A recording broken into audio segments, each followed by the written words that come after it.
Վատ լուր ունեմ ձեզ համար, պարոն Հակոբյան։ Այն որ վարչապետի աշխատակազմից գնացել են բան առնելու, ասել են դե եթե կանխիկով կտակ փողը ուրիշ գին, հա, եթե քարտով կվճարեք ուրիշ գին։ Հիմա ես ավելի եմ հակվում, մեր գործընկերներից ռադիկալ հայացքներ ունեցողներ կան, միշտ որ այդ հայտարարությունը անում է, բան տենց բան անցնում, տենց լարում անցնում դալիճով, այս կանխիկի հարցը պետք է լուծենք։ Ժողովուրդ ինչն է սա, պետք կանխիկ փողը մի հատ կարակ բացատրեք։ Ինչ են անում մարդիկ կանխիկով։ Կա շարք են տալիս, ստվերային առևտուր են անում, ասենք ինչ պոզիտիվ բան կա, որ հնարավոր չի անել անկանխիկ փողով։ Բան ծննդին նվեր տալ հնարավոր է, հավելվածով տեղում քարտով փոխանցում ես։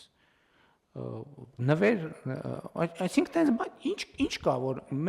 նորմալ բնականon